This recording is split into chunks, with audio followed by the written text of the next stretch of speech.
Pessoal, então nós vamos iniciar com oração. Vamos agradecer a Deus por essa oportunidade. É a nossa primeira mentoria coletiva neste mês de janeiro e também do ano, 2025. E eu estou muito feliz com vocês aqui, estando aqui, E também feliz pelos demais que vão assistir esse vídeo posteriormente. Que você se sinta abraçado, que você se sinta abençoado, que essa mesma atmosfera de unção, de ensino, de palavra, de poder de Deus alcance você que está assistindo posteriormente também, tá bom? Jesus, nós te agradecemos, nós te louvamos por esse dia. Te bendizemos, Pai, porque o Senhor é pleno, é perfeito. Senhor, que essa plenitude o Senhor libere em nós. Que essa plenitude venha habitar em cada um de nós que estamos aqui. Porque temos carências, temos espaços a serem preenchidos no nosso espírito, na nossa alma, no nosso ser. Que somente o Espírito Santo de Deus vai poder nos preencher. Então, traz para nós, meu Pai, essa suficiência, que podemos estar vivendo a suficiência de Deus, tendo com que louvar, adorar nessa suficiência. Jesus, eu abençoo cada vida que aqui está ao vivo, cada vida que está entrando e assistindo o vídeo posteriormente, que o Senhor, meu Pai, coloque as tuas mãos sobre cada um de nós, nos dê uma mentoria abençoada, nos dê uma mentoria, meu Pai, um momento de aula, de aperfeiçoamento do conhecimento extraordinário, meu Pai, e que no nome de Jesus, meu Pai, a glória do Senhor se manifeste. Nós queremos te agradecer e te louvar, em nome de Jesus. Amém, irmãos? Amém. Pessoal, eu vou pedir a vocês que todos vocês que estão com o microfone ligado, desliguem, porque senão se fazer algum barulho aí vai atrapalhar aqui, entendeu? Vai interromper aqui ou fazer algum tipo de barulho, a não ser mesmo que você vai ficar quietinho aí e só vai falar na hora que a gente perguntar, ou se no lugar onde você está não está fazendo tanto barulho, tá? Caso contrário, eu peço você que desligue aí, deixa mudo, E aí qualquer coisa a gente vai e fala para você ligar. Gente, eu estava pensando aqui em muitas probabilidades. Nós vamos pegar aqui, Mateus capítulo 5. Abre a sua Bíblia aí, você que tem, ou fica acompanhando aí. Como a gente vai fazer esse apurado desde o princípio para falar desse lado místico do dízimo? E isso aqui não é só para dízimo não, tá? É de todos os mandamentos. É de todas as palavras que a Bíblia tem, que Jesus pregou, entendeu? Vai envolver tudo isso. Porque, a princípio, eu já falo para você, hoje, qual que é a briga dos pastores e das igrejas?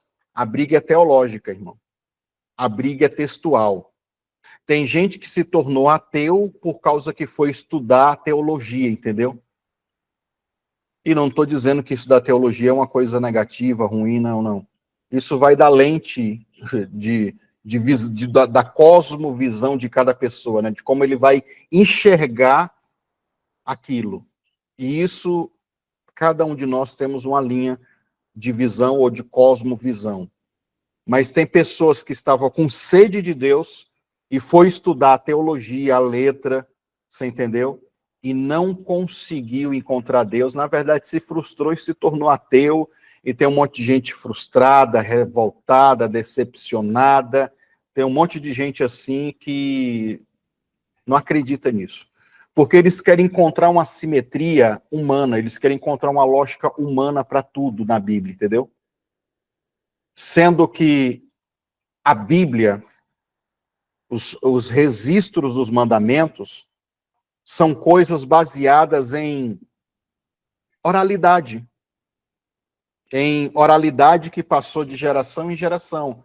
De experiências de pessoas com esse lado espiritual que resolveram escrever, resolveram deixar como mandamento, entendeu?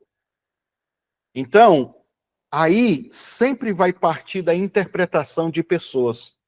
E é como eu estou dizendo, cada um tem a sua. Para a gente entender o que Jesus está falando aqui, nós temos que voltar lá no começo. Porque aqui, ó, Mateus capítulo 5,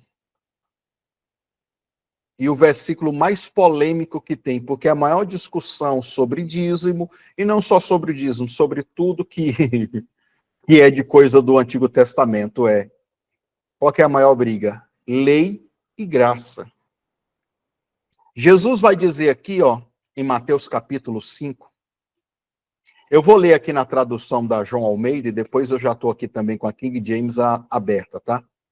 Na João Almeida diz o seguinte, ó, versículo 17, vamos direto ao ponto.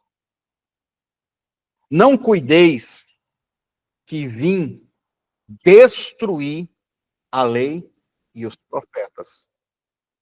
A lei é a Torá, né? Os 5 primeiros livros da Bíblia.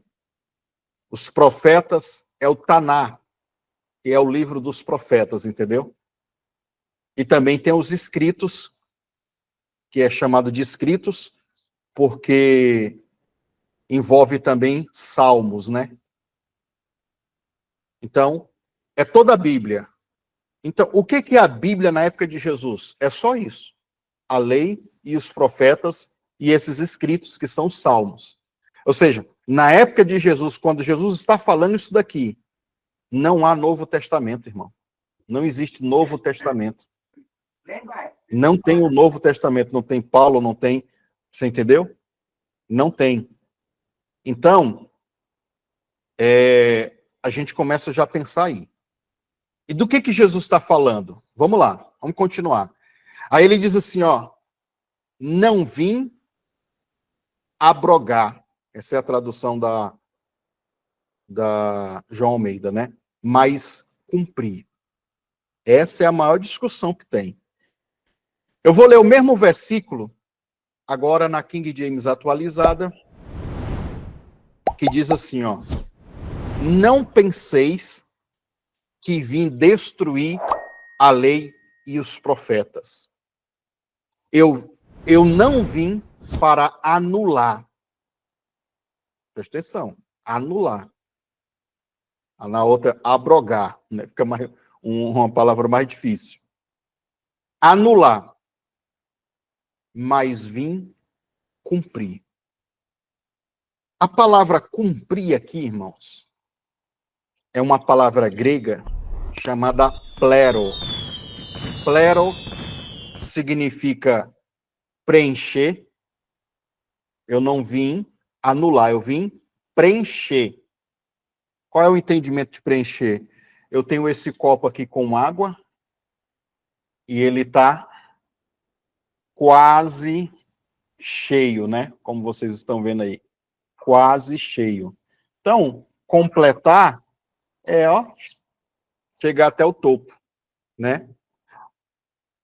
Preencher significa também completar, ou até mesmo significa dar um sentido verdadeiro. Essa tradução é boa. Dar um sentido verdadeiro. Por exemplo, na lei de Moisés dizia que tal mulher que era pega no ato de adultério deveria ser o quê? Morta, pedrejada. Jesus, quando vai usar a lei de Moisés, ele joga uma incógnita para todo mundo e diz o quê? Que não tem pecado que seja o primeiro a executar ela.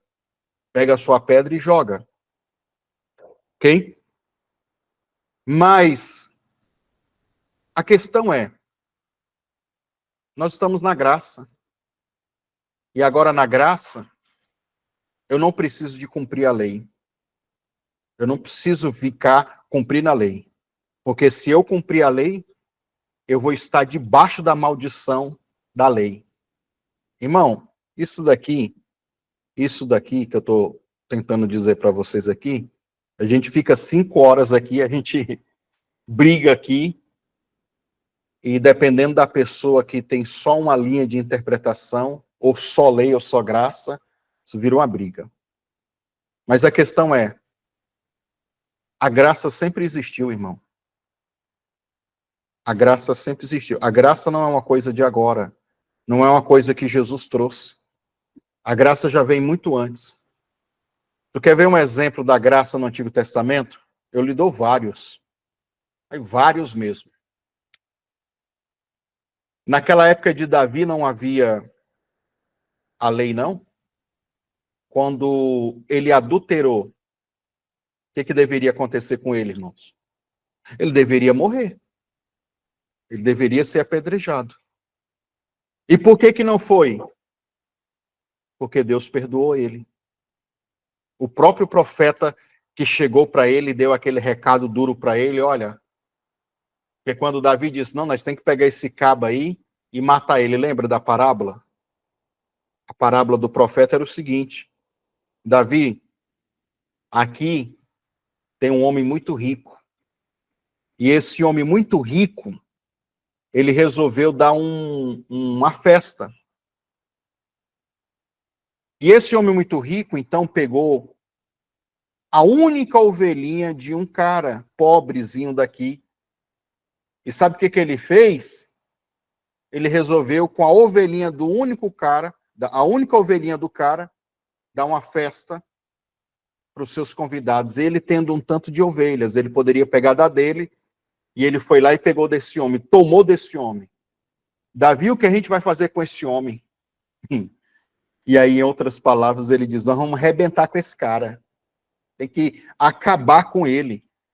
E aí o profeta diz, Davi, essa era uma parábola porque esse homem é você.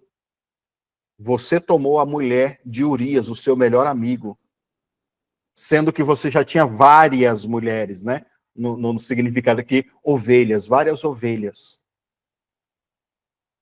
Esse homem é você. E aí Davi, ele gera um arrependimento extraordinário, muito grande. E aí tudo começa a mudar. Porque ali ele, através do arrependimento, ele consegue se livrar da morte. Eu te pergunto, ele deveria morrer segundo a lei, mas ele foi perdoado. O que nasce aqui? O que é isso? É a graça. Mas esse exemplo de graça, esse exemplo aqui, vai ter um monte no Antigo Testamento. Tá? Vai ter um monte no Antigo Testamento. Mas esse não é o primeiro. Eu quero ler aqui mais um versículo de Mateus. Você vai ver onde a gente vai chegar. Vai voltar lá atrás. Ó. No versículo 18, depois de Jesus dizer que não, depois de Jesus falar que não veio anular a lei, ele veio cumprir. E aí nasce na mente de muitos evangélicos e outros segmentos cristãos que como Jesus cumpriu, eu não preciso mais cumprir. Mas se Jesus já cumpriu, eu não preciso cumprir. Então tudo que existe fora da lei eu posso praticar. Será que é isso? Porque esse é o entendimento de muitos, entendeu? E não é a verdade. Essa não é a verdade. A graça, ela sempre existiu, até no Antigo Testamento. Mas a graça, ela custava algo muito caro. Custava o sacrifício. Custava uma mecânica de fé terrível. E foi agora amenizada, eu vou usar essa expressão, foi amenizada pelo sacrifício de Jesus. Porque nós ainda, para termos um padrão de santidade, temos que abandonar aqueles pecados que a lei apontou. E olha só que interessante, né? Jesus vai dizer aqui no versículo 18 o seguinte: porque em verdade vos digo, até que os céus e a terra passem, nem o jota e nem um tio jamais passará da lei, sem que tudo haja cumprido.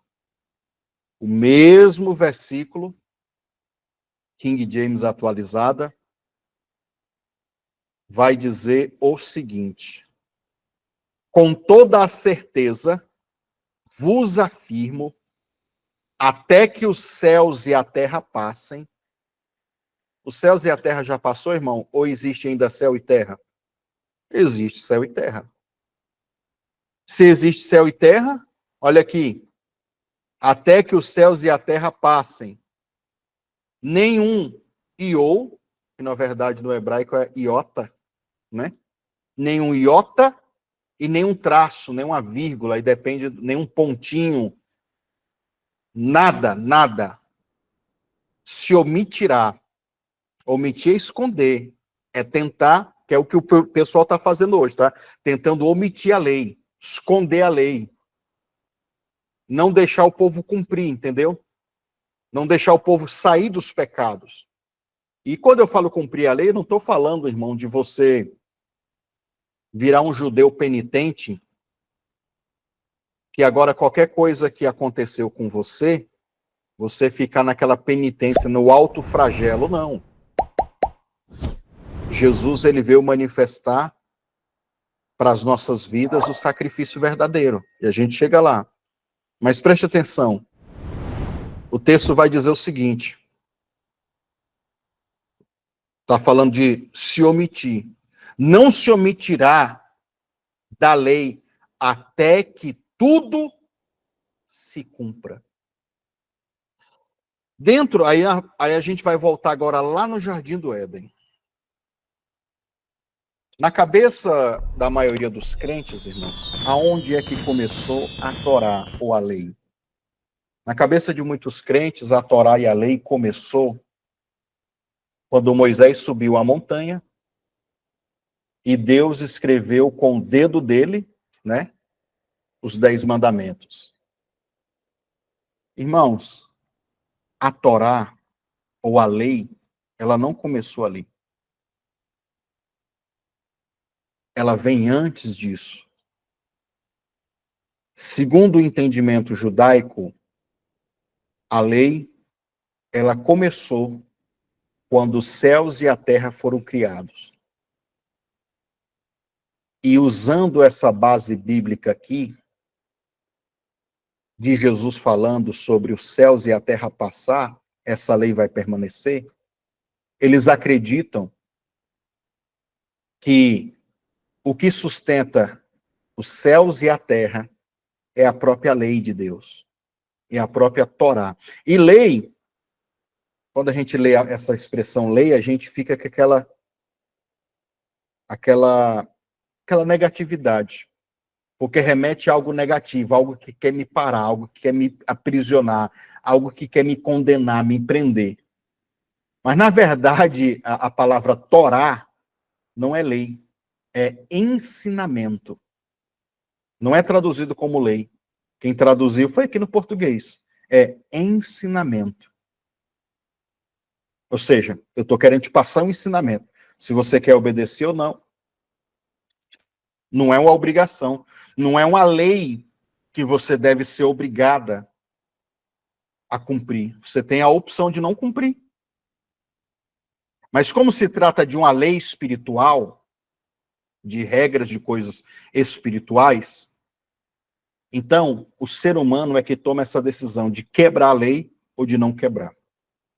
E esses princípios, eles são eternos, eles são antes da fundação de tudo. Os judeus, então, acreditam que quando os céus e a terra foram criados, ali criou-se a lei. E aonde foi a primeira vez que a lei foi aplicada, ou foi manifestada, ou teve que se manifestar? Aí já é uma questão não bíblica, é só um olhar hermenêutico, vamos dizer assim.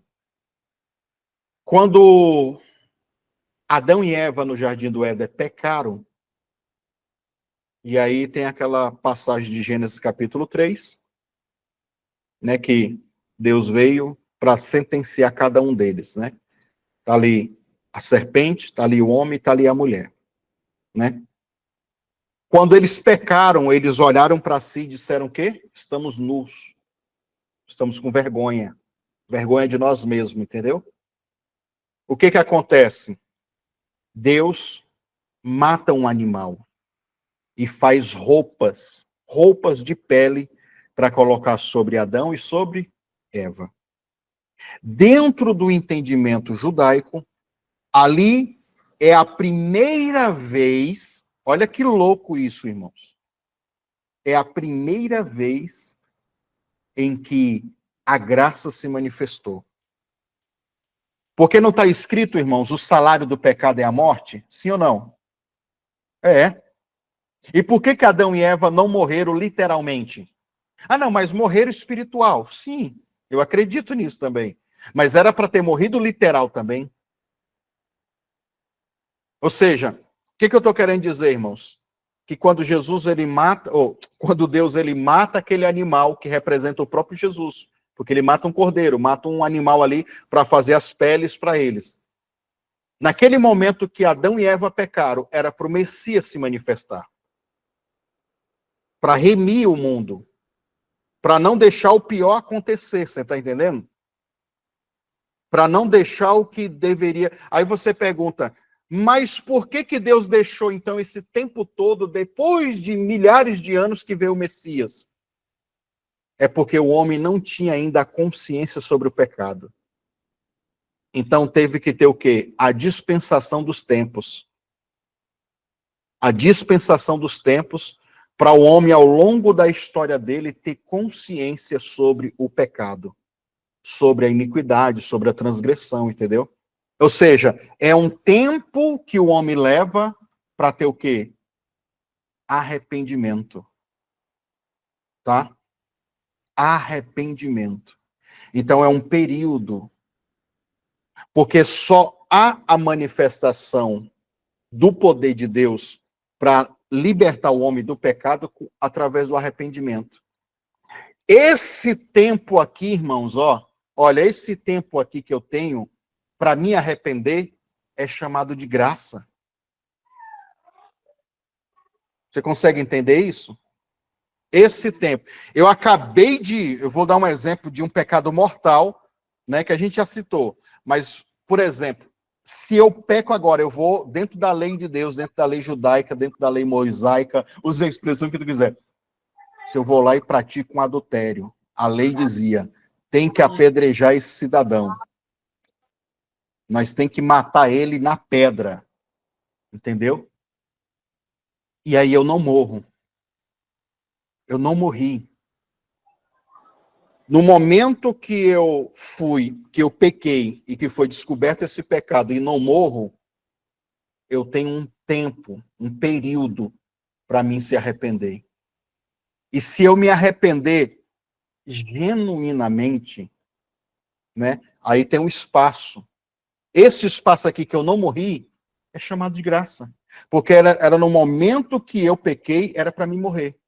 Mas tem um espaço de tempo para mim se arrepender e eu revogar ou mudar aquela sentença que seria de morte para uma sentença de vidas. Deus, me dá mais um tempo. Deus, me dá mais uma chance. Deus, me dá mais uma oportunidade. Ou seja, o que eu quero dizer para vocês aqui hoje? Sempre houve a graça. A graça não é algo que Jesus trouxe, não. Sempre houve a graça. Mesmo no período do olho por olho e dente por dente. Inclusive, essa expressão é usada um olho por um olho e um dente por um dente. Dando a entender que o limite, tá? Algumas pessoas, eles interpretam isso diferente. O limite é eu arrancar um dente. O limite é eu arrancar um olho. O limite é isso. Que às vezes a gente interpreta dente por dente, olho por olho, o que a pessoa fez eu vou retribuir na mesma proporção. E não é nisso. Ele está dizendo que o limite é isso. Não é porque mataram alguém da minha família, eu vou lá matar. Não. Ele ultrapassou o limite. O limite é um dente e um olho. Certo? Mas preste atenção. Isso. É a lei de Talião. Olha, a Marcilene está por dentro. Que é um código de conduta, um código de advocacia, um código de coisa bem antigo, entendeu? Bem antigo. que é próximo ali da Bíblia, e alguns acham mais antigo ainda do que os escritos judaicos, né? E também tem o outro código, que é o Código de Hammurabi, que dentro do registro arqueológico é mais antigo ainda, tem coisas mais antigas, que é lá dos Sumérios. Mas não é isso que a gente quer entrar, não. Eu quero ficar aqui dentro do entendimento judaico. Presta atenção. Então, se a lei ela começou na criação dos céus e da terra, se a graça se manifestou já na vida de Adão, de lá para cá, irmãos, o que a gente tem vivido?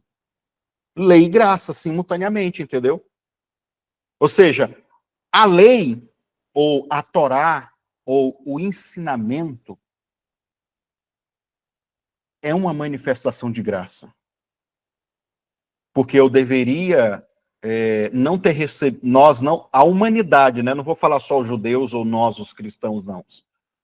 Geral, a humanidade poderia ter vivido sem a Torá, sem os ensinamentos, sem Deus revelar isso, e continuar pecando ciclicamente,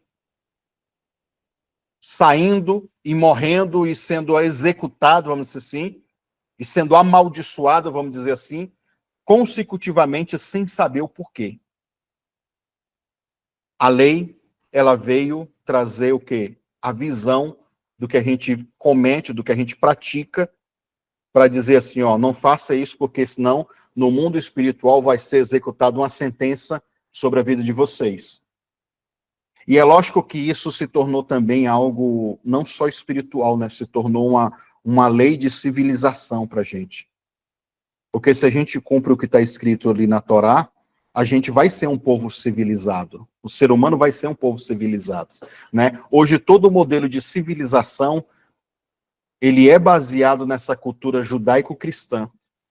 Estava até vendo essa semana, vocês viram que eu gravei um vídeo daquele comentarista, jornalista Pavinato, e ele falando uma coisa, ele me falou uma coisa que é verdade, cara. Ele falou assim, olha, se o povo destruir todo o princípio da lei, que é baseada e constituída no princípio judaico-cristão, e substituir isso pelaquilo que o pessoal lá, extremista, quer fazer.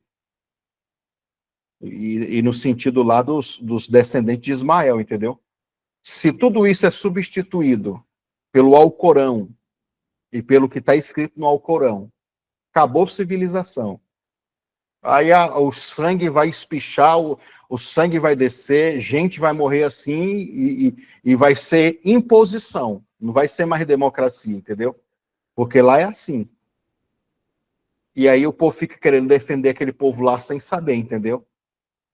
Porque o único pensamento ainda, né? O pensamento primário de civilização sempre foi baseado nesses princípios judaicos cristãos. Você entendeu? Mas voltando aqui o entendimento. Então, a lei, a Torá, começou lá com Adão. A graça se manifestou lá nele. O ato de Deus matar um animal, ali começa, irmãos, o que nós chamamos de lei levítica ou sacerdotal, entendeu? Ali era uma aplicação, ali era um ensinamento de como Adão e Eva poderia agora, dentro do entendimento judaico, né? É nisso que... Por que eu estou citando isso? E aí você fala assim, mas na Bíblia não está escrito assim, entendeu? Por mais que tenha princípios que vão levar a gente assim, não está explícito isso. Mas, gente, tudo que nós temos na Bíblia hoje é graças à interpretação, muita coisa do judaísmo, entendeu? É dentro da mentalidade deles. Então, ali, quando Deus mata o animal e coloca vestes em Adão e vestes em Eva, para o judeu, Deus está ensinando agora eles a como fazer rituais, sacrifícios e altares, para quando eles pecarem, eles se redimirem, entendeu? E aí a gente tem o sacerdote Abel e o sacerdote Caim. Você pode perceber que eles são sacerdotes, que eles trazem ofertas, entendeu? E aí, nesse ato deles trazerem ofertas ali, ali é já o início, né, do ministério sacerdotal. Então, ali já é Torá para o judeu, entendeu? Ali já é a manifestação dos ensinamentos. Ali é o que mais à frente, depois que Moisés, ó, quantas centenas de anos depois, irmão? Ali, ó, já é o início, inclusive também com Noé, quando Noé sai da arca, ele vai fazer sacrifício. E tudo isso que eu estou falando aqui está antes da Torá, antes do dedo de Deus escrever na tábua da lei. Ali é antes, entendeu? Tu pergunta como que Noé aprendeu a fazer sacrifício de fazer de forma certa, entendeu? E como que Adão e Eva aprendeu? Como que Caim e Abel aprendeu? Então, ali nós temos a prática, o próprio Deus ensinando a eles a como fazer isso, entendeu? Porque agora eles estão em pecado. Agora eles estão transgredindo, entendeu?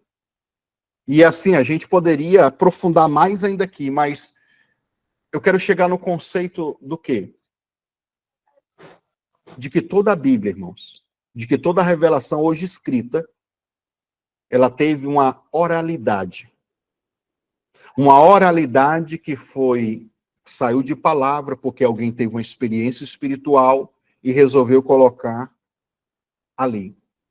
Hoje, os pastores e as igrejas, eles ficam brigando, né?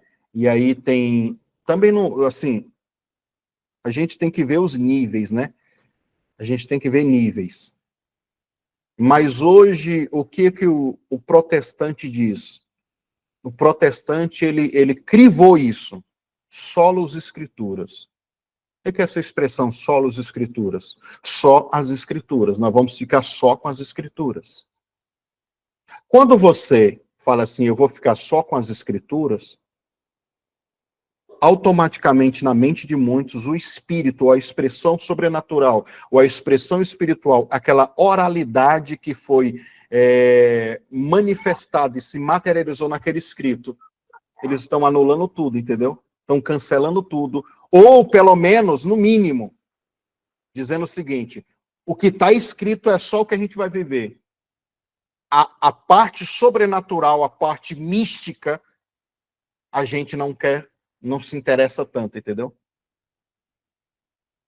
E eu quero dizer para você que a Bíblia, ela serve sim, a solos escrituras, ela serve sim, como um limitador quando eu e você temos dúvidas sobre algo. O limite, ó, daqui para, não, se eu for daqui para frente é pecado. Não, se eu for daqui para lá é meninice, é imaturidade, é loucura. Então, o conhecimento bíblico ele é bom para isso, entendeu? Mas também ele não te proíbe passar para lá. Porque o que tem de igreja, irmão, de pastores e de líderes passando, entendeu, da medida, assim, e pegando a espiritualidade e ensinando. Vocês querem que eu dê um exemplo aqui, e não que eu estou falando mal do apóstolo? Olha, vocês viram que eu fiz uma entrevista com aquele apóstolo Léo, lá do Rio de Janeiro, o mês passado. Quem assistiu essa entrevista? Tá lá no Instagram. Eu não sei, dá o joinha aí quem assistiu. Eu não sei se vocês repararam que ele carrega um entendimento de que... Aí, um monte de gente assistiu, né? Eu não sei se vocês repararam que ele carrega um entendimento do seguinte. Nós aqui estamos vivendo uma experiência com profetas, nós aqui estamos vivenciando algo sobrenatural, porque a gente tem anjos que servem a gente, e esses anjos se revelam. E esses anjos se revelam e dizem os nomes deles, entendeu? Pra gente. Vocês viram ele falando isso. Eu duvido disso?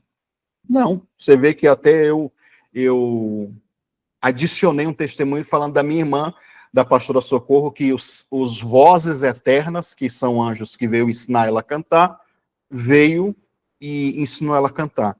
Eu acredito nisso.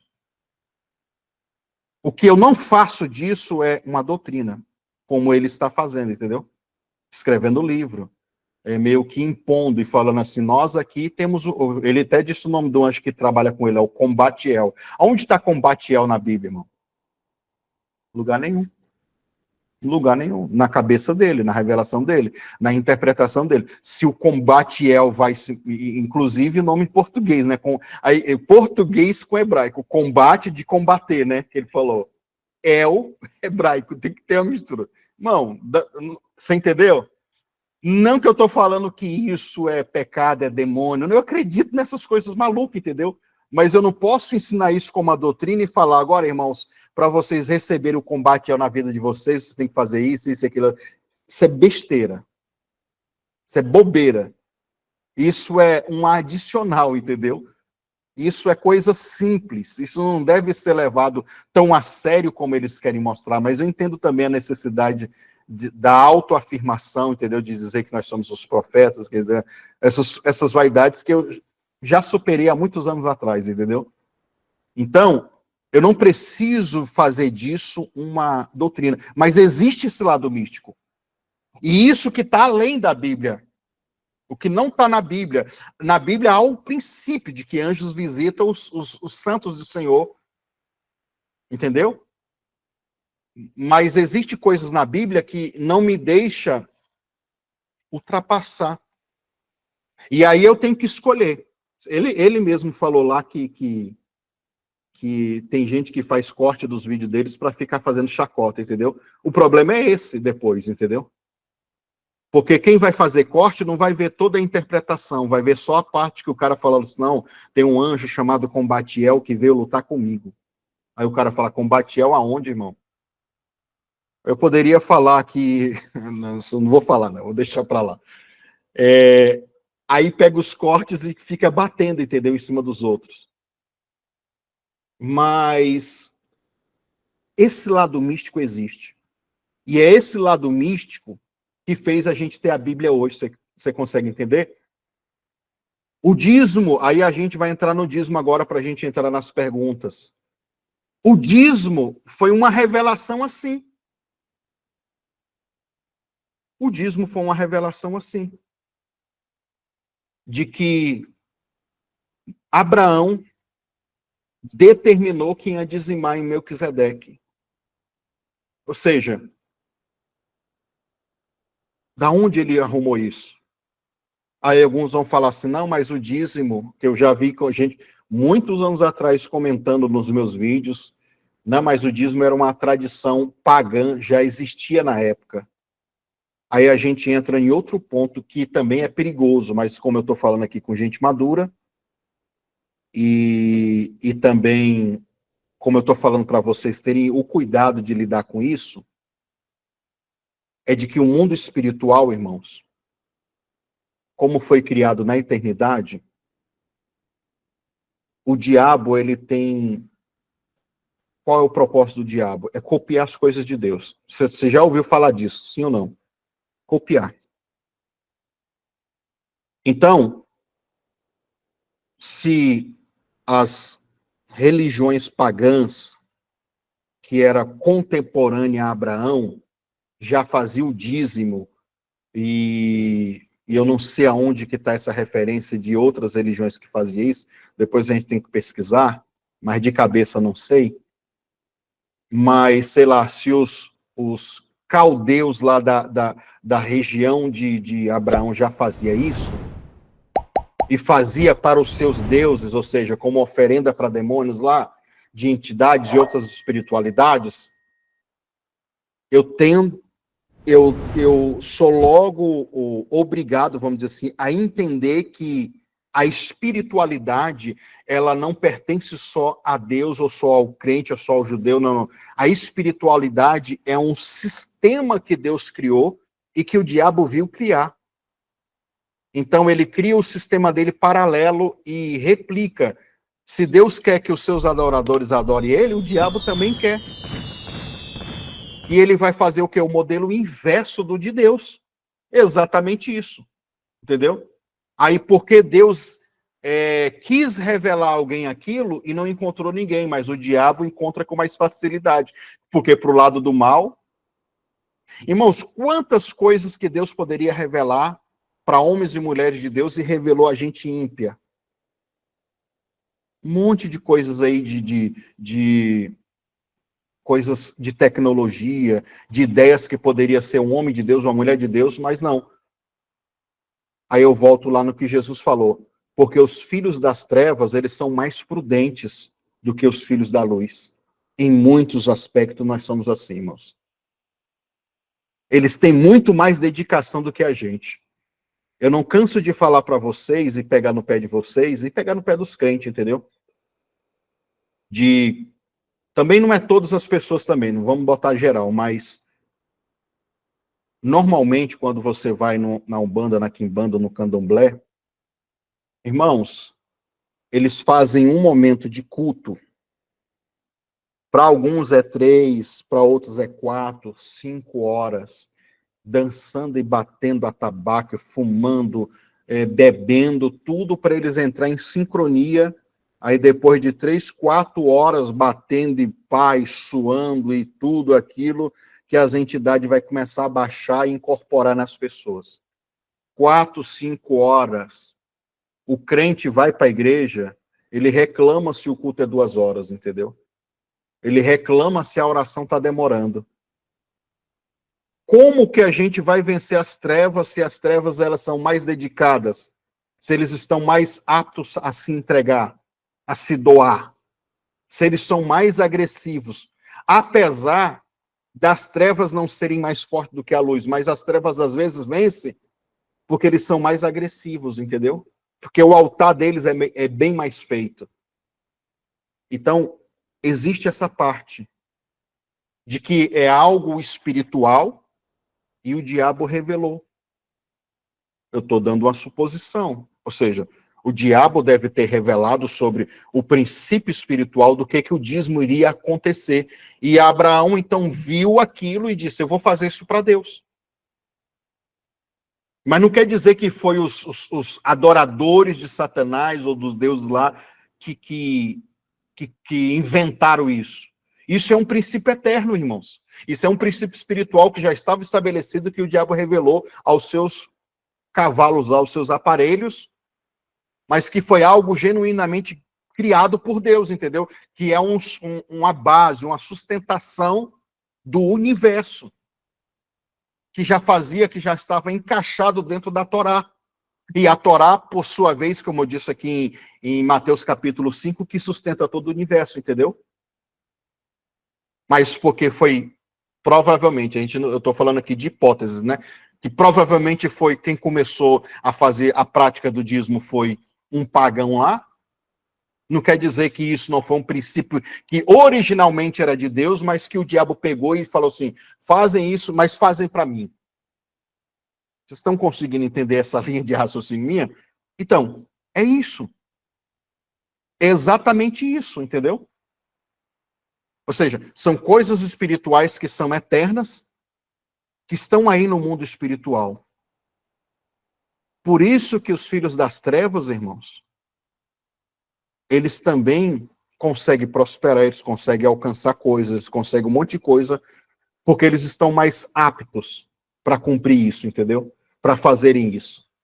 E muitas vezes nós, na nossa passividade, na nossa preguiça, na nossa inconstância, a gente não tem a mesma agressão na adoração ou a mesma obediência. A diferença entre nós e os filhos das trevas é que a gente operamos na luz, na honestidade, na justiça, e eles não, eles é na injustiça. A injustiça é mais fácil de você cometer. É mais fácil eu, na briga do trânsito, quebrar a cara de alguém do que eu engolir aquele negócio e falar assim, eu vou perdoar.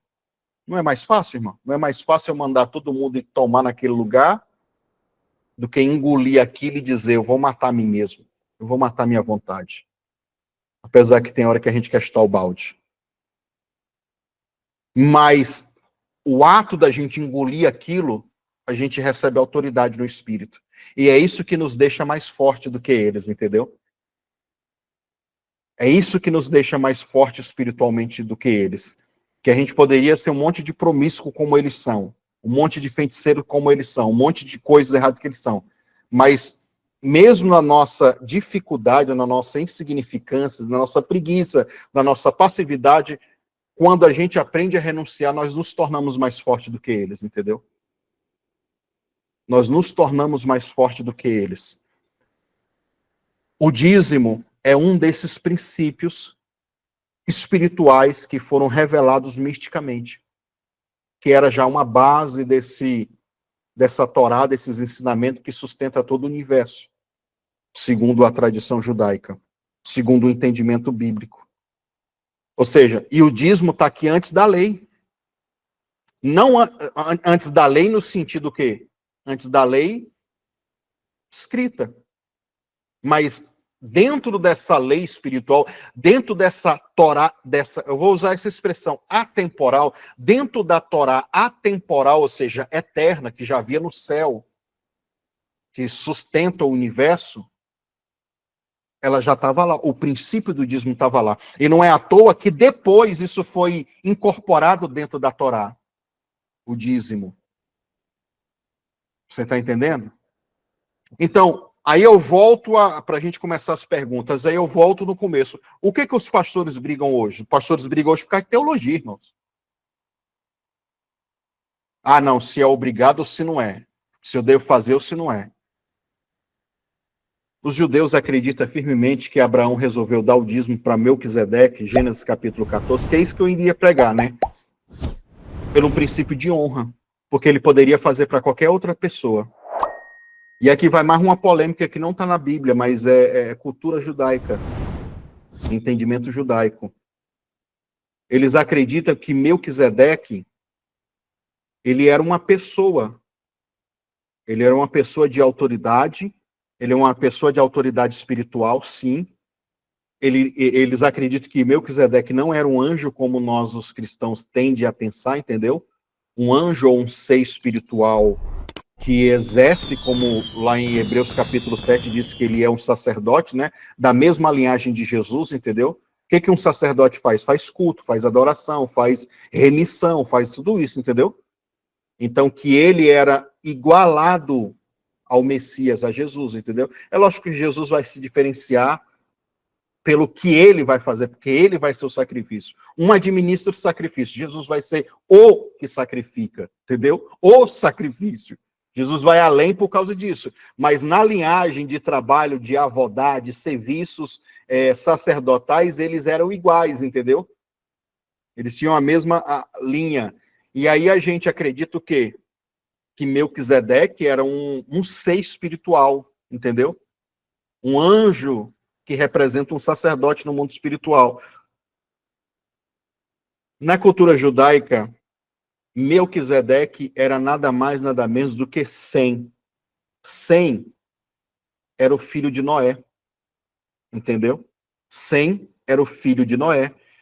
Inclusive, Sem deu origem aos povos chamados semitas. Aí nós temos os cananitas ou os cananeus, os descendentes de Cão, ou Cã. Aí tem várias traduções, né? Que era o neto de Noé, que Noé amaldiçoou. Então nós temos aqui os que moravam em Canaã, e nós temos aqui o povo semita, o povo que veio que inclusive Abraão é desse povo, entendeu? Semita. Ou seja, tem uma lógica, entendeu? Porque se Noé, ele, quando sai da arca, ele vai fazer Torá, ele vai fazer sacrifício, ele vai fazer, inclusive Noé, irmãos, com toda a noção sobre caché, a comida caché, que é animais puros e animais impuros, entendeu? Ele vai procurar para fazer o sacrifício e o altar a Deus, ele separando animais puros de animais impuros. E essa noção, de fato mesmo, ela só veio ser conhecida mais quando a Torá foi escrita, entendeu? Mas nós estamos aqui, Noé, antes dessa Torá escrita, já tinha a Torá vocal. Ó, oral, o falar. e o princípio espiritual. Então, se Melquisedeque é 100, e Melquisedeque sendo 100 era filho de Noé, e Noé, que era um sacerdote por excelência, e sabia fazer os sacrifícios, ou carregava a Torá na oralidade, então, olha, porque é isso que os judeus vão falar. Quem ensinou Abraão a fazer altares, porque Abraão faz altares, sim ou não? Faz. Quem ensinou Abraão a fazer altares foi Sem. É isso que eles falam, entendeu? Porque quem é que foi que ensinou Abraão a fazer altares? Eles acreditam que foi Melquisedeque. E Melquisedeque na pessoa de Sem. E aí, como ele tinha, então, como discípulo, olha que loucura isso, irmão. Isso é muito doido. Então, como ele tinha, como o Abraão tinha Melquisedeque como um pai espiritual, como um mestre espiritual que ensinava ele a fazer os ritos, entendeu? Os altares e aprender essa oralidade da Torá, aprender a levantar altares para Deus se manifestar e falar com ele. Como ele aprendeu de Melquisedeque, então ele fala assim: eu vou honrar o meu líder. Eu vou dizimar na vida dele, entendeu? Eu vou oferecer para ele 10% daquilo que eu ganhar, porque ele que me ensinou. Aí é que nasce o princípio de honra. É o que eu ia pregar para vocês aqui, só que dentro daquela liturgia, daquela linguagem bíblica comum, entendeu? Olha aqui, nós temos o princípio de líder e discípulo, de pai e de filho na fé. Entendeu? E isso é o que o escritor aos Hebreus, no capítulo 7, vai falar. Porque Abraão chegou à conclusão de que o menor, ele é o menor. Moço, mas quem foi Abraão? Abraão, para a gente, foi o maior, entendeu? Benditos são todas as famílias da terra em ti, Abraão. Olha a importância de Abraão para a gente. Abraão era o cara que foi lá levar o filho em obediência para sacrificar para Deus. Quem é que poderia passar pelos testes que Abraão passou, que segundo a Torá, segundo a sabedoria judaica, foram 10 testes, 10 provas, inclusive os 10 dias do Yom Kippur que a gente tem, que é os 10 dias onde que os livros se abrem para registrar as nossas memórias, vamos dizer assim, vou usar essa expressão, o que a gente faz ali, as nossas obras. Esses 10 dias é baseado nas 10 provas que Abraão passou. Aí tu fala, Abraão sendo esse cara grande, extraordinário, que nele estava anexado todas as bênçãos para a humanidade. Abraão, em ti serão benditas todas as famílias da terra. Ele olhar para Melquisedeque e dizer, e Melquisedeque lembra dentro dessa visão dele sendo Sem, filho de Noé. Ele olhar para ele e dizer assim, não, esse cara é maior do que eu espiritualmente. Porque eu vou te falar uma coisa. Financeiramente, vamos falar de dinheiro? Vamos. Financeiramente, quem era mais rico? Abraão. Quem era mais famoso? Abraão. Quem era o mais forte em relação a ter exércitos? Abraão acabou de vencer, irmãos, 5 reis, 5 nações. É como se Abraão, a nação de Abraão, o que Abraão representasse, vamos combater Irã, vamos combater Estados Unidos, vamos combater quem mais? Rússia, os países mais fortes. É como se Abraão sozinho derrotasse todos os 5, entendeu? Os 5 mais fortes do mundo na atualidade, no quesito bélico de guerra. Abraão foi lá e arrebentou todo mundo. Abraão era esse cara. Riquíssimo, poderoso, famoso e tudo. Mas ele olha em Melquisedeque e fala, ele tem uma riqueza que eu não tenho. ele carrega algo espiritual que eu não carrego. Então, em um gesto de gratidão, em um gesto de honra, eu vou abençoar ele. Porque eu reconheço que ele é algo, ele é alguém, ele é acima de mim espiritualmente. É isso que o escritor aos Hebreus, no capítulo 7, vai falar. Que o maior, ele abençoa o menor. E está falando de hierarquia espiritual, não de hierarquia financeira. Porque eu vejo pessoas, irmãos, a vaidade dos homens é assim. Não, o apóstolo Eliseu Lustosa, quem é ele? Não, ele só tem 4 igrejas. Ah, o carro dele não é tão bom como o meu, eu tenho vários carros. O apóstolo Eliseu nem tem casa, eu tenho várias casas de aluguel, eu tenho fazenda. Ah, eu tenho que abençoar alguém que é maior do que eu, né? Porque isso que a humanidade prega, sim ou não? Isso que, inclusive, os coach pregam, entendeu? Valorize quem realmente tá, quem pode te dar alguma coisa, entendeu? Mas é dentro de uma visão humana, é dentro de uma visão humanitária, de que eu vou abençoar, para mim ter sucesso, eu tenho que fazer para quem tem sucesso. E isso é o inverso do que Deus ensina, isso é o inverso do que é o espiritual. O que que Paulo dizia? Vocês me dão as coisas naturais e eu vos dou as espirituais. Vocês me abençoam com o material e eu abençoo vocês com as coisas espirituais. Foi isso que Paulo pregou. Só que a gente está fazendo agora o inverso, entendeu? A gente olha por um profeta e porque ele não tem uma casa própria, porque ele está endividado, porque ele está passando uma fase difícil, a gente não consegue honrar ele. E mesmo ele nos passando algo, uma informação, mesmo ele passando um conhecimento extraordinário, uma vivência, uma experiência, muitos de nós travamos por causa disso. Irmão, você tem que julgar o homem e a mulher de Deus é pelo nível espiritual que ele está. Pela prática, pela vida dele, entendeu? Pela sabedoria que ele tem.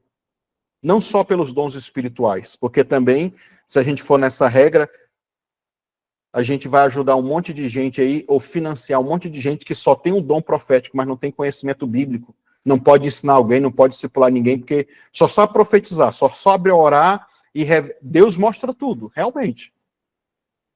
Mas no quesito igreja, no quesito alguns assuntos aí, ele não tem autoridade.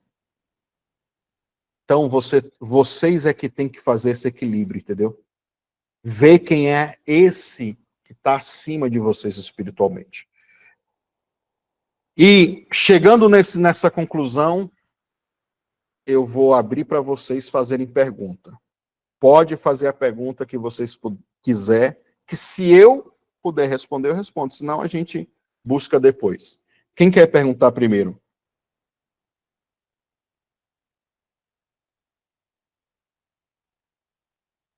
Abre o microfone aí e pergunta. Ou, isso.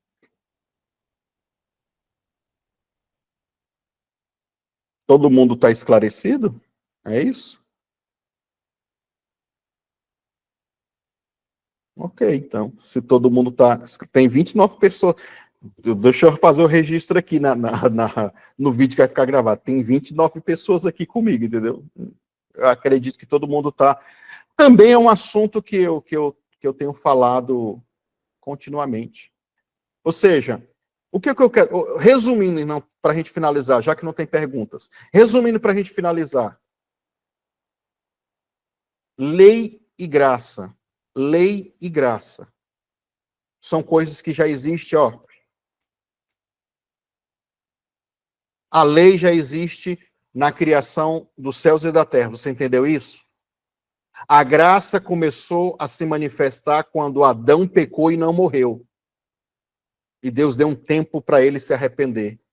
E Adão representa toda a humanidade. Nós sempre teremos o tempo. Irmão, ninguém que vai praticar um pecado agora já vai morrer na sequência. Ah, não, mas eu conheci alguém que acontecesse, acabou de. No ato do pecado dele, ele morreu. Não, irmãos. Conversa. Ele já tem uma vida de pecado, de iniquidades. É porque uma hora, o copo que está aqui, ó, quase cheio, que inclusive eu sou difícil de beber água, irmãos. Meu Deus do céu, misericórdia. Está aqui o copo, já estou falando quase 2 horas, não bebo.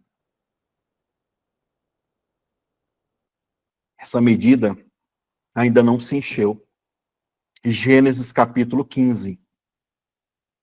Então, esse papo que as igrejas hoje, elas... Ah, não, nós estamos na dispensação da graça. Irmão, a graça já existe desde o Antigo Testamento, desde o do Jardim do Éden para cá. Sempre houve. E a graça, ela não foi criada para anular a lei. A graça é o quê? É um tempo que eu recebo para mim cumprir a lei.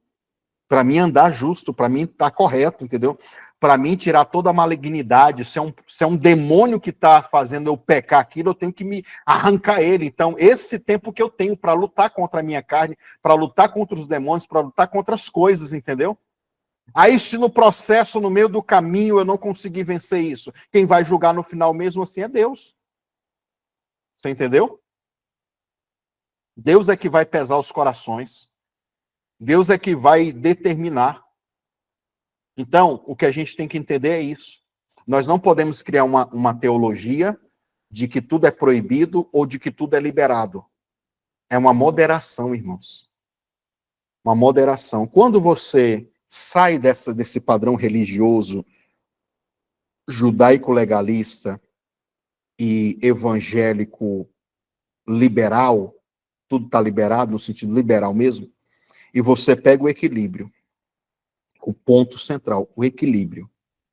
Irmãos, a tua vida muda. A tua história, a tua prática de fé é outra. Você entendeu?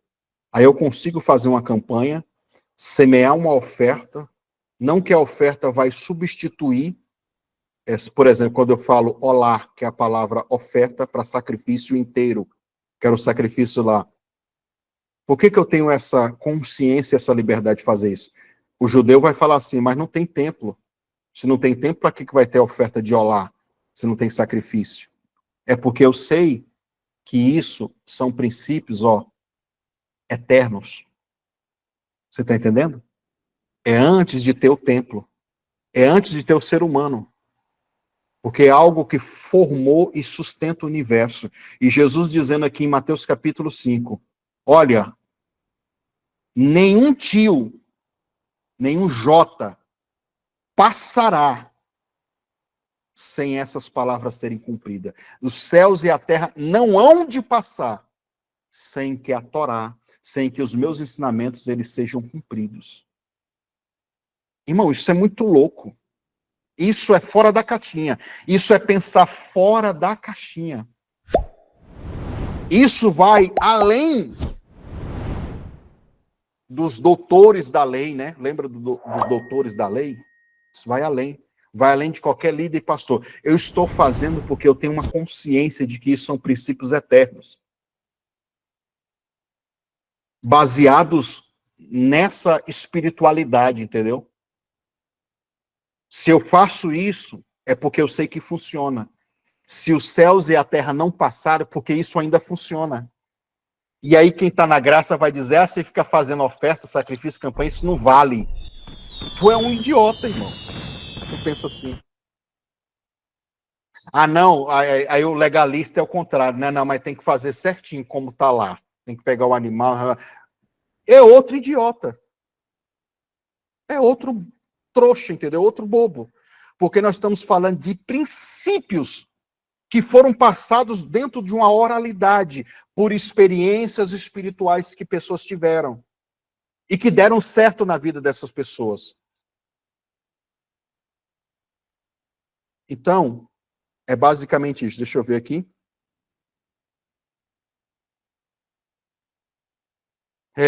A irmã Kaylee disse, irmão, você acha que estamos próximos da vinda de Cristo? Eu acredito, irmã. Eu acredito que a gente já está nas portas aí para... Assim, tem que mudar muita coisa dentro da igreja. A igreja ela está passando por uma restauração bíblica como essa daqui que a gente está, espiritual. A igreja ela ainda não está, por mais que você vê que a iniquidade está aumentando no mundo, o próximo passo é a igreja ser perseguida, entendeu? É isso daqui que a gente está fazendo ser proibido de fato. É isso aqui que a gente está fazendo ser perseguido. Porque, por exemplo, se a gente pega, e aí é outra história, é outra aula, né? Porque se a gente pega aí a grande tribulação, né, que vai ser o ápice da perseguição da igreja e de tudo aquilo que é Deus, entendeu? Vai ser o ápice. Nós hoje aqui ainda temos um pouco de liberdade, entendeu? Ainda eu posso pregar, apesar do YouTube cortar o meu alcance, por eu falar essas coisas assim, por eu, nas orações, citar alguns tipos de religiões aí, e desde muito tempo.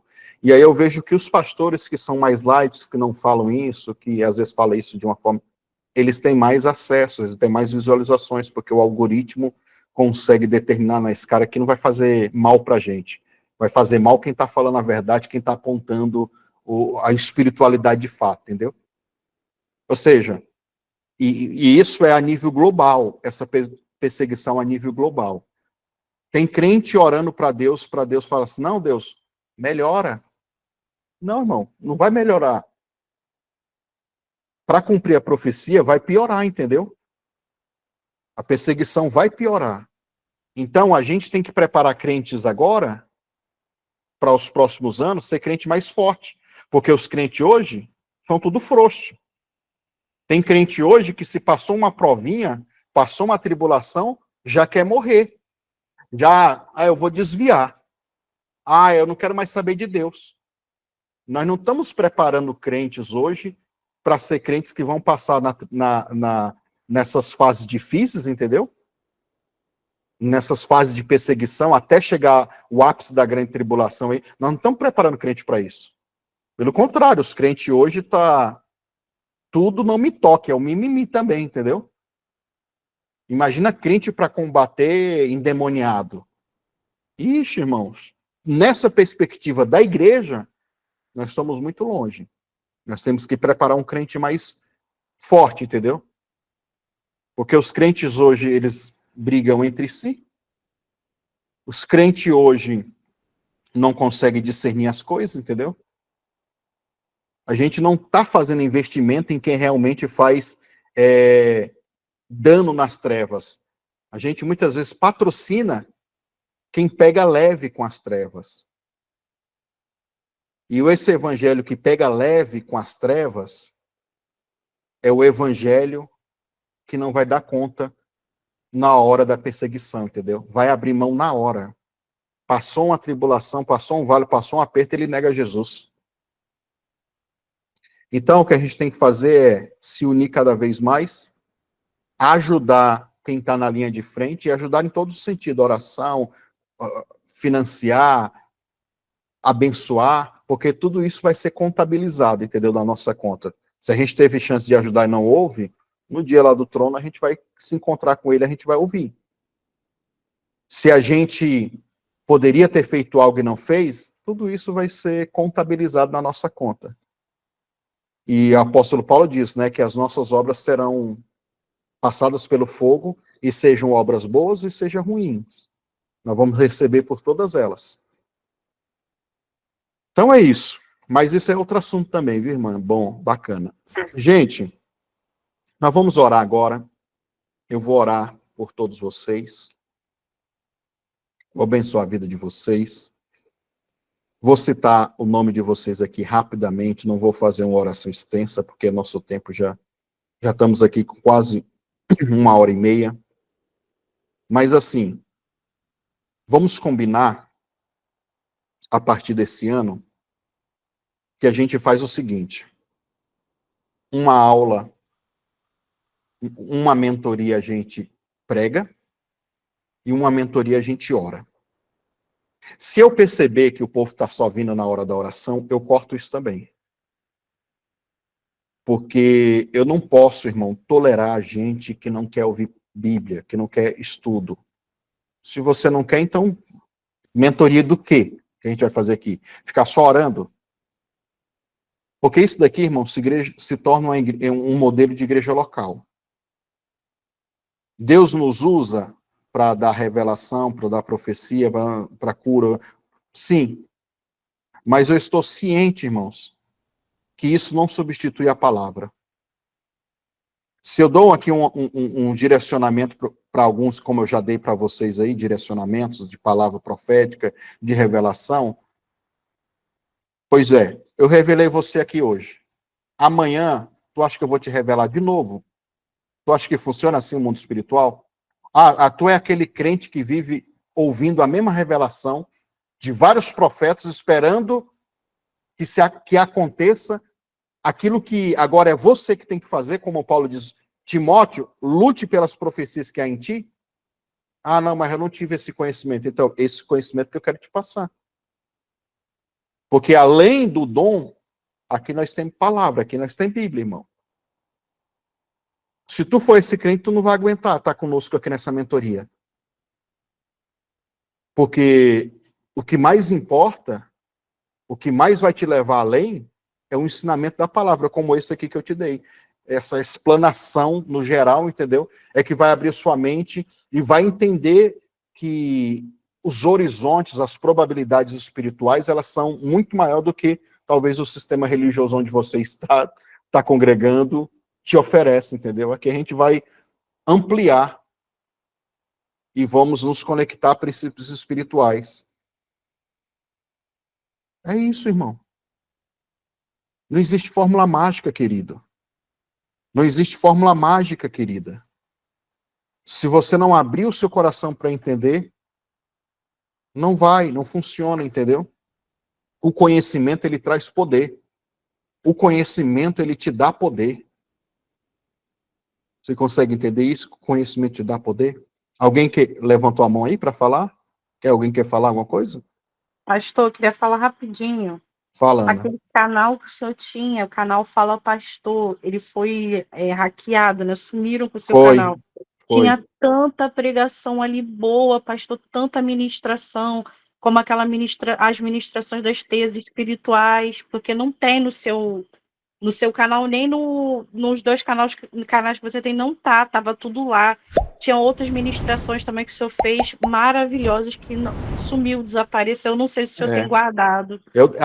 Uma boa parte eu tenho, viu, Ana, aqui nas HD, nas coisas, eu tenho que repostar tudo de novo.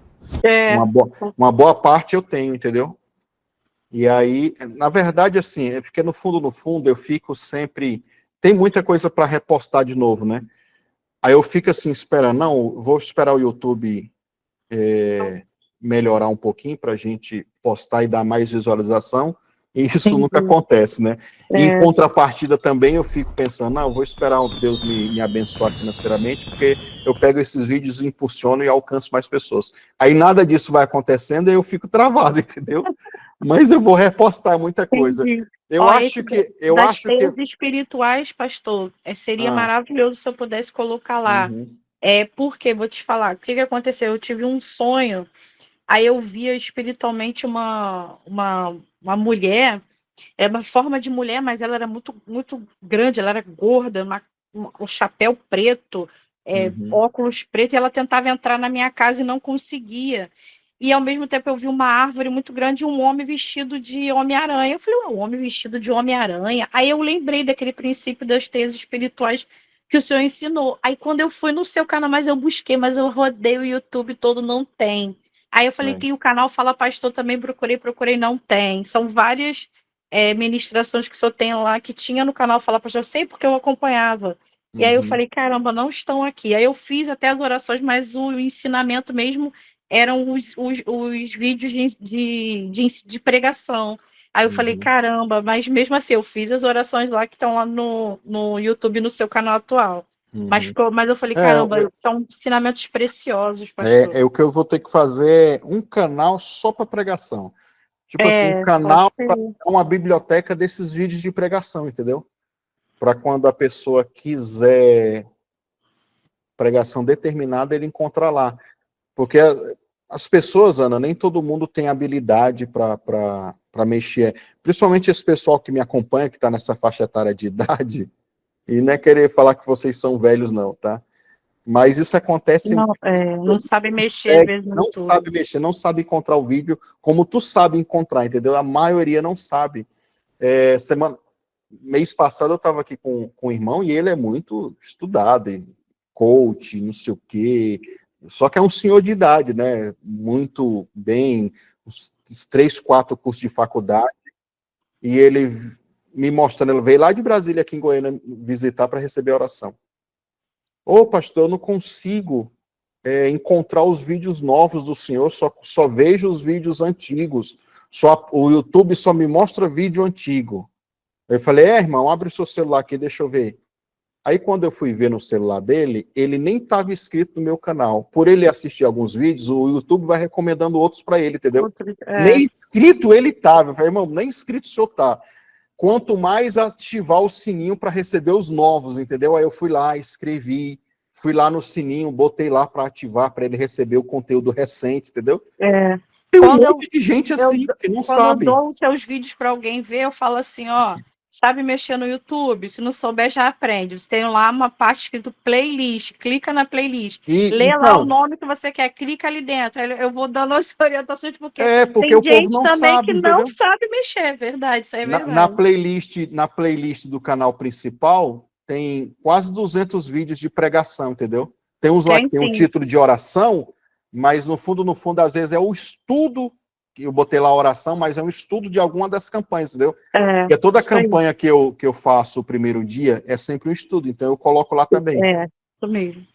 Tem lá quase 200 vídeos de pregação. Então o que eu tenho que fazer é isso, pegar essas pregações, baixar e pegar as outras que eu tenho aqui também, que eram desse canal, e começar a postar lá consecutivamente. Eu vou ver se eu consigo fazer isso. Não conseguiu recuperar, o YouTube não te deu um retorno, nada, não conseguiu. Dá nada, eles não dão, vamos dizer assim, resposta. Nem para os YouTubes grandes, às vezes, só quando viraliza, outros YouTubes comentam que eles conseguem resolver.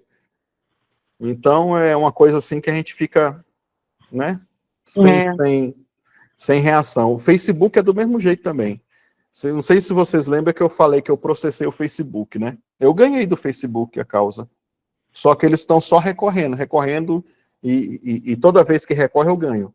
Aí eu acho que agora esse ano eles recorreram de novo agora em janeiro, e a minha página continua hackeada lá. E eu tenho que pagar R$ 1.500 para advogado entrar com outro recurso para mim pegar a página de volta. E fora outro processo. Não, é uma coisa assim, só Deus, entendeu? Só Deus. Vamos orar, pastor, para o senhor ganhar. E é tudo espiritual. E eles não terem mais recurso. Que eles ficam só recorrendo e o juiz só dando causa de ganho para mim, porque eles realmente não fazem nada, entendeu?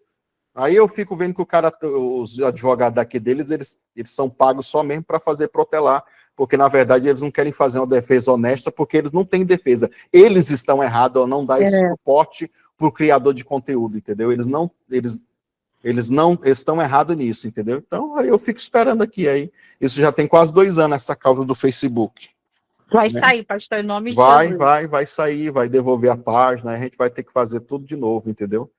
Mas, enquanto isso, a gente vai trabalhando no jeito que dá. Tá bom. Pessoal, vamos orar, vamos falar com Deus e vamos marcar. Eu vou ver direitinho na minha agenda, se sábado que vem a gente consegue fazer. Aí eu aviso todo mundo, se não, no outro a gente marca. Aí na outra mentoria, a gente só faz oração. Aí na outra palavra e na outra só oração. Porque daí fica mais fácil a gente dividir e não ficar uma coisa muito extensa, né? Fica mais extenso quando a gente tem pregação e oração, estudo e oração junto. E aí na outra mentoria, se tudo der certo, sábado que vem, a gente só faz oração. E a gente vai acompanhando assim, tá? E aí a gente vai conversando, eu sempre estou orando por vocês, por mais que vocês às vezes não recebam áudio e nada disso, mas vocês têm que crer que eu estou orando, e automaticamente vocês estarem participando das campanhas que estão acontecendo agora, vocês estão também debaixo de oração. Essa mentoria aqui é um a mais, né? É um adicional a mais. Na próxima que vai ser de oração, eu vou conversar com vocês e a gente vai orar e conversar, então vai dar tudo certo, tá bom? Jesus, nós te agradecemos, nós te louvamos, nós te bendizemos. Obrigado pela vida de cada um que aqui está. Eu apresento diante de ti a vida da irmã Ana Gonçalves, da Bislene Oliveira. Toma tuas filhas nas tuas mãos e abençoe. Da irmã Carmen Cecília, da Celestina. Pai, que o Senhor faça as tuas filhas prosperarem grandemente, assim também como a Daiane Almeida, como a Dinha, como a Eliane. Jesus, toma nas tuas mãos essas guerreiras, essas intercessoras. a Gracilene Cruz, como seu esposo Brito. Toma nas tuas mãos a irmã Isabel Elisbão, e como também a Isabel Silva. Que o Senhor abençoe poderosamente, prospere, lance por terra todo o mal. A Joenice. Toma nas tuas mãos a vida do irmão Jorge, Pai, que está chegando agora, nessa mentoria. E que no nome de Jesus o Senhor possa abençoá-lo de uma forma poderosa. A irmã Keile, a Lívia, a Luciana Ruas, missionária. Prospera, Jesus. Faz com que as bênçãos do Senhor repousem. A Luciene Aparecida, a Luzinete Souto, a Marcirlene, abençoe as tuas filhas, Pai. A irmã Maria Aparecida, a Maria Luísa, a Maricélia Pereira. Jesus, toca, faz milagres na vida das tuas filhas. A irmã Marísia Nunes, que o Senhor possa abençoar e prosperar. A irmã Nádia Santos, que sempre tem nos ajudado, sempre tem contribuído. A irmã Neide, a Thalia Souza e a irmã Wanda, Pai. E todas as pessoas das quais que vão estar assistindo esse vídeo posteriormente não puderam estar presentes, não puderam estar conosco no ao vivo, mas estão assistindo posteriormente. Coloca as tuas mãos, meu Pai, e os abençoe, honre, faça com que todos essas pessoas prosperem de uma forma poderosa. Da mesma forma, meu Pai, que Melquisedeque, ou dentro do entendimento hebraico, Sem abençoou tanto fisicamente como espiritualmente Abraão. Eu abençoo esses discípulos, esses liderados, esses homens e mulheres que estão aqui nessa mentoria, e declaro que eles prosperem. E declaro que você seja como Abraão, meu irmão. Que você seja como Abraão, irmã. Que conquiste, que você vença as guerras. Abraão foi um guerreiro que venceu muitos exércitos, muitos reis. Você vai vencer também. Você vai vencer reis. Você vai receber essa linha, essa veia profética de vencer essas guerras. E eu declaro sobre a tua vida, sobre a tua história, que a bênção do Senhor venha sobre você. Que um fluxo de glória venha sobre você. E que no nome de Jesus os milagres venham se manifestar. Em nome de Jesus. Acabei de receber uma informação do céu. Essa ministração hoje não foi à toa. Nesse finalzinho aqui da oração, quando eu estava abençoando vocês como Melquisedeque, o Espírito falou muito forte no meu coração para a gente fazer um modelo de oração nesse sentido. Já que a gente está nesse princípio de liderança, vocês estão debaixo dessa liderança, eu não falo de baixo, né? Do lado, porque de baixo fica aquela coisa de superior. Do lado, porque vocês são parceiros também. Vocês estão no mesmo fronte de batalha que eu. Mas, no caso aqui, vocês estão me dando a oportunidade de ser líderes de vocês. Nós vamos fazer um modelo de oração. Sábado que vem, se tudo der certo, eu comunico a vocês. Eu vou só vir aqui na agenda e eu vou comunicar a vocês. Nós vamos fazer um modelo de oração assim.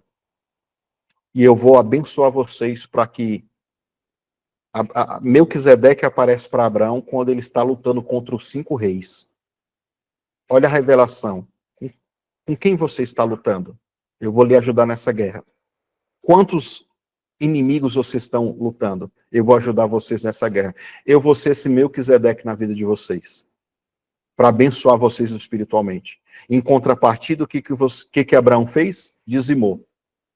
Então, nós vamos determinar que neste ano, durante todo esse ano, essa hierarquia, esse reconhecimento espiritual, Melquisedeque e Abraão, vai funcionar na sua vida. Eu sou o Melquisedeque. Você vai ser o Abraão. Inclusive, esse é o sentimento do pai com o filho, né? Dentro da paternidade que a gente chama. De que o filho, ele tem muito mais, ele alcança muito mais, ele vai muito mais além. Vendo na perspectiva de fama, de sucesso, de dinheiro, de poder, quem tinha mais era Abraão, que era o filho, que era o discípulo de Melquisedeque. Estou falando dentro do sentido espiritual, não fisicamente, não geneticamente.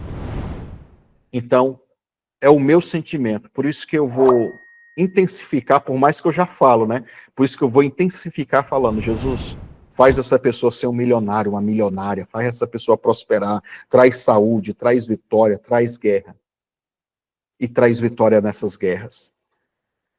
Eu vou pedir a vocês, a última coisa é, enquanto vocês estão aqui, a maioria de vocês ainda estão, quem puder me ajudar, irmãos, com uma oferta voluntária, eu sei que a maioria de vocês já dizimaram, já ofertaram, e eu deveria ter falado isso no começo, mas eu não lembrei. Quem puder me ajudar com qualquer valor, com qualquer quantia de 10, de 5, de 50, de 100, de 1000, sei lá quanto que você tem, para a gente fazer não é a edição, não é a publicação literal do livro que eu escrevi. Mande uma oferta para ontem para a gente, tá? Se você está com o seu dízimo e ainda não devolveu, mande, porque eu vou pegar todos esses recursos para mandar fazer o livro. O livro está pronto, eu gastei um dinheiro agora com uma professora corrigindo português, e ela fez um preço muito bacana para mim, porque é seguidora também minha, e ela mora aqui perto aqui na cidade próxima, né? E ela fez um preço muito bom, porque ela me falava que ela cobrava por cada página R$ 34 a correção do português e botar tudo certinho, as coisas, tal, porque ela faz o serviço completo. E ela fez um preço muito barato, ela cobrou R$ 100 de mim por capítulo. E ela, coitada, no sentido literal, ela se lascou, porque teve capítulo muito grande, entendeu? Deu 200 páginas de Word. Irmão, sabe quantas páginas deu o livro? A página do livro normal deu 370 páginas. É um livro de 370 páginas. E é 9 capítulos só. 370 páginas o livro. Mas é um manual, irmãos, profético e espiritual.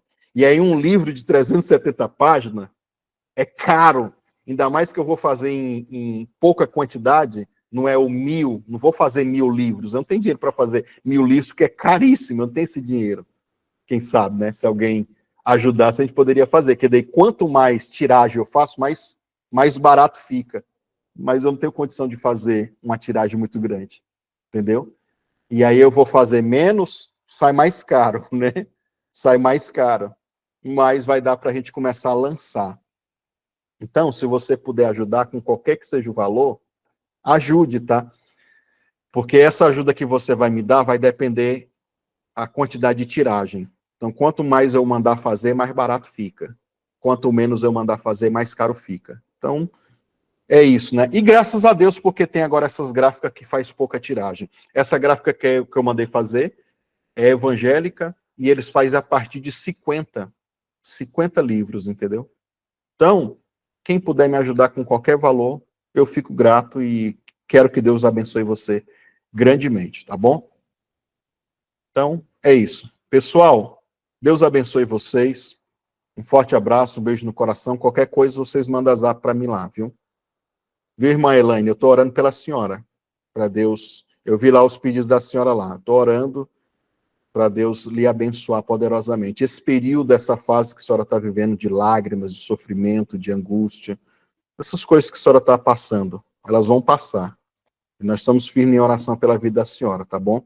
Eu não queria falar não, mas toda madrugada a gente tá, eu e minha esposa, nós estamos levantando. É muito top isso, né? Quem quiser já sair, sai. Quem quiser ouvir isso aqui ainda ouve. Mês passado eu estava lá na reunião de pastores aqui em Goiânia, e tinha um pastor lá que ele também tem um ministério profético, assim como o meu, né? E no final da oração ele chamou o pessoal lá para frente, aí eu fui também, né? Tá chamando para orar, eu vou receber oração, é claro que eu quero receber oração. E aí esse profeta colocou a mão no meu ombro e falou, olha, Deus vai abrir 2 portas para você. 2 portas para você e não vai demorar. Me busque nas madrugadas. Me busque nas madrugadas que eu vou estar abrindo essas 2 portas. Ele falou só isso, porque ele estava dando palavra lá para um tanto de gente. E olha, é uma coisa simples, nem foi uma revelação profunda. Mas eu senti tanto que foi de Deus, que depois eu fiquei falando, olha, eu vou fazer umas madrugadas de oração. E, na verdade, eu esqueci, porque a correria, um tanto de coisa para fazer, e quando a gente já está algumas madrugadas já se levantando para orar. E quando foi ontem, a Cleice falou, amor, você não está lembrando não do que o profeta lá falou? Do que, amor? Da gente levantar de madrugada. Eu falei, nossa, é mesmo, e Deus já nos levantou, mesmo a gente não tendo lembrado do que Deus tinha falado através do profeta, entendeu? Era como se o Espírito de Deus já tivesse nos levando, mesmo sem a gente ter lembrado daquilo. Eu falei, Deus, ele faz as coisas lindas. Então, agora que a gente vai continuar ainda, e eu estou apresentando a vida dos dizimistas, entendeu? A vida de cada um de vocês, nas madrugadas também. É algo que a gente faz em particular para o ministério, e a gente quer abençoar, e estamos orando também por cada um de vocês. E agora a gente vai intensificar nessas madrugadas, e eu, como tenho a lista aqui do nome de vocês, eu abro e começo a orar e citar o nome de vocês, entendeu? Então, por mais que a gente não mande áudio, por mais que a gente não sobrecarregue todo mundo com tanta informação, a gente está orando para Deus abençoar vocês, tá bom? Gente, fica com Deus, um abraço, um beijo para todo mundo aí, tá bom? Fica na paz. A paz, pastor, dá um beijo na pastora, tá? Tá Fica na bom. paz. Amém.